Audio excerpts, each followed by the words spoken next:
qu'il me baise des baisers de sa bouche. Chapitre 1 de Cantique des Cantiques.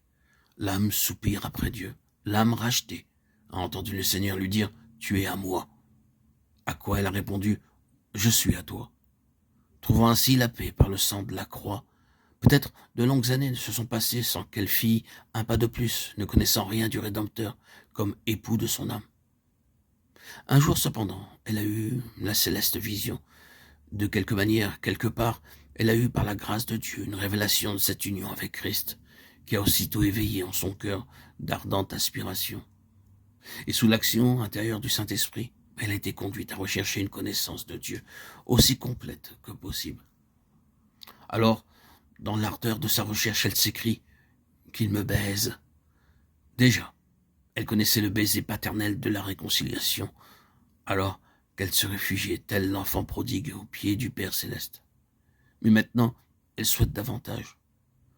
Son âme soupire après une communion aussi parfaite, aussi étroite que possible avec le Père et le Fils.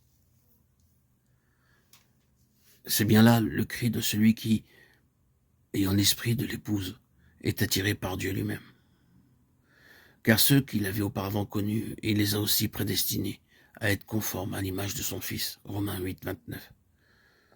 De même qu'il nous avait élus en lui, avant la création du monde, afin que nous soyons saints et irrépréhensibles devant lui, dans l'amour. Éphésiens 1, 4. L'âme a besoin d'une vision céleste, de tous les instants pour s'affranchir de soi et des choses de ce monde. Il faut que le cœur soit illuminé pour saisir l'espérance de sa vocation. Plus la vision a de netteté, plus l'abandon de soi au Saint-Esprit est complet pour que se réalise la vision, et plus la soif de Dieu est intense.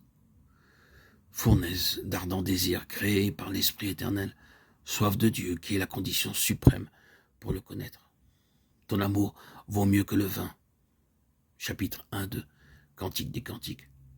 Nous nous montrons peu dignes de notre vocation céleste si nous ne pensons qu'à ce que nous abandonnons. Ton amour est meilleur, s'écrie l'âme dans le cantique. Ce ne sont que des scories que nous abandonnons lorsque nous échangeons les trésors terrestres pour les célestes. Tout ce qui est de la terre ne dure qu'un instant. Ce qui est divin est éternel. L'âme a fait son choix. Ton nom est comme un parfum répandu. C'est pourquoi les vierges t'aiment.